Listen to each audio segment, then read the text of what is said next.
Hello, my friends. I'm Dr. Edward Thompson. I've spent over 35 years working with people just like you, men and women in their 50s, 60s, 70s, sometimes even their 80s. And there's one question I hear again and again. Doctor, how long do I need to stay on this cholesterol medicine? Is it for 3 months, a year, or forever? It's a deeply human question because none of us like the idea of taking pills for the rest of our lives. We'd like to believe that if we just try hard enough, if we can stop.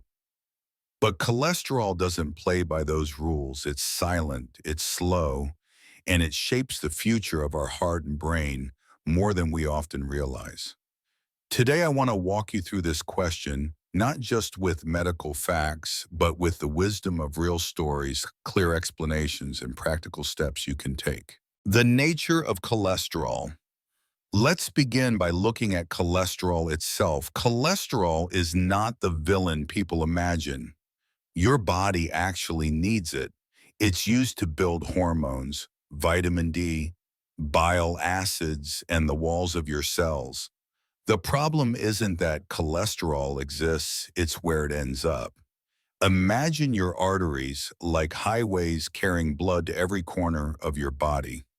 When LDL, the bad cholesterol, builds up on those highways, traffic slows. The lanes narrow. Eventually, the road may close entirely, cutting off blood to the heart or the brain. That's when heart attacks and strokes happen. Here's the cruel part, you don't feel it while it's happening. High blood pressure can give headaches. High blood sugar can cause thirst and fatigue.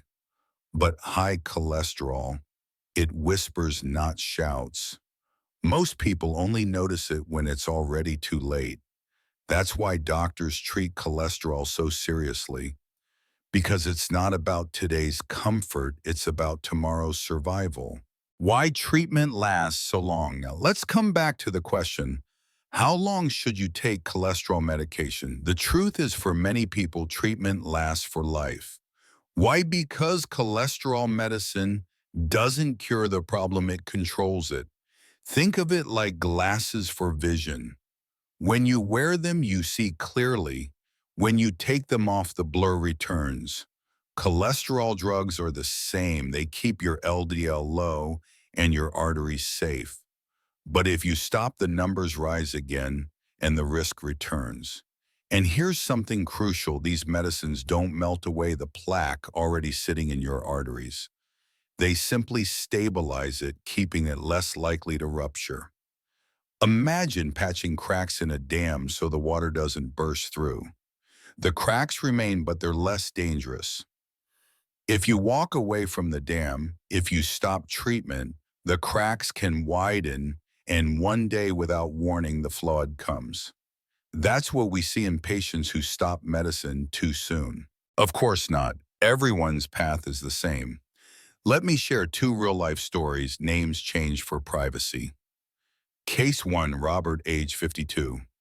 Robert came to me with slightly elevated LDL, about 145 milliliter DL. He had no other conditions, normal blood pressure, no diabetes, active lifestyle. We decided to try 3 months of lifestyle changes, cutting down red meat, adding oats, walking daily. His LDL dropped to 115. He did not need medication yet. Instead, we continued lifestyle therapy, checking every 6 months. For Robert, medicine may never be lifelong. Case 2, Margaret, age 63. Margaret was different. She had type 2 diabetes, high blood pressure, and LDL of 160. She had already developed plaque in her carotid arteries. For her, lifestyle changes alone were not enough. We started statin therapy immediately. 3 months later, her LDL was down to 70. Her risk of heart attack was cut in half.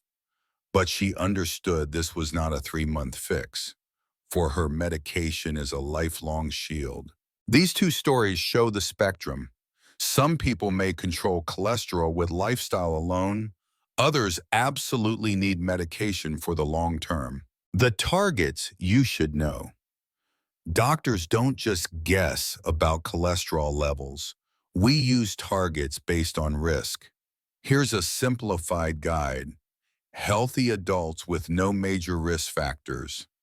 LDL below 130 DL 3.3 mol L. Adults over 40 to 50 or with mild risks aim for LDL below 100 ml DL 2.6 mol L. People with diabetes or multiple risks target LDL below 70 del 1.8 mol L. Those who already have artery disease, heart attack, stroke, plaque, LDL below 55 ml, DL 1.4 mol NL. The higher your risk, the lower we aim for your LDL. It's like fire safety. If you live in a dry forest, you need stricter fire prevention than if you live in the desert. Facing common concerns. Now, I know some of you are worried about side effects. Liver problems. Yes, cholesterol drugs can raise liver enzymes in some people, but we monitor this with simple blood tests. If problems arise, we switch medications. Very few people need to stop entirely. Muscle aches, some experience soreness or weakness. Often this is mild or can be resolved by adjusting the dose or changing the drug. Too old to benefit. What about people in their 80s or 90s? At that age, the long-term benefits of cholesterol control may not add much to quality of life. Doctors sometimes stop treatment if life expectancy is short. But if someone has already been on medicine for decades, we usually continue. It's already protecting them. The key is this: never stop on your own. Always talk to your doctor before making changes. The role of lifestyle. Let's be clear, medicine is powerful, but it's not the whole story. Lifestyle is the foundation. Here are the most effective habits I've seen in my patients. Food as medicine. Oats, beans, and barley. Act like sponges, soaking up cholesterol in the gut. Fatty fish, like salmon and sardines, bring omega-3s that lower triglycerides.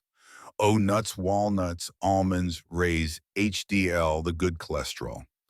Olive oil replaces butter and shortens the life of LDL in your body. Movement as therapy. 30 minutes of walking, dancing, or cycling most days doesn't just burn calories. It actively raises HDL, the protector cholesterol. Weight and waist control. Even a 5 to 10% weight loss can lower cholesterol dramatically. Quit smoking. Smoking doesn't raise cholesterol directly, but it damages arteries, making them sticky, a perfect trap for LDL. Quitting gives immediate benefit. Limit alcohol and sugar. Both can raise triglycerides and add empty calories. A simple 7-day plan. Sometimes people ask me, "Doctor, just tell me what to do this week." So here's a gentle 7-day starting plan. Day 1, swap butter for olive oil in one meal. Day 2, take a 20-minute walk after dinner. Day 3, add a bowl of oatmeal at breakfast. Day 4, snack on a handful of almonds instead of chips. Day 5, replace soda with water or green tea. Day 6, cook fish for dinner instead of red meat. Day 7, take time to relax. Stress raises cholesterol too. Repeat and build. Small steps taken daily compound into big changes. The philosophy of treatment. So how long should you take cholesterol medication? For many, the answer is as long as you want your heart protected. I like to think of it this way: every pill, every salad, every walk is not just for you today, it's for the person you will be 10 years from now. The grandmother playing with her grandkids. The grandfather walking his daughter down the aisle. The traveler who still has the strength to climb mountains at 70. That's the real purpose of cholesterol treatment. Not to live forever, but to live well without sudden tragedy cutting the story short. My dear friends, cholesterol treatment is not about punishment, and it is not a burden. It's a partnership with your doctor, with your body, with your future. So if you are over 50, I urge you don't fear the medicine and don't neglect the lifestyle. Together, they are the shield that guards your tomorrow. Tell me in the comments, have you ever thought about stopping your cholesterol medication? What has been your experience? Don't forget to like, share, and subscribe for more heart-saving insights, crafted especially for seniors over 60. Take care of your heart today because tomorrow is worth protecting.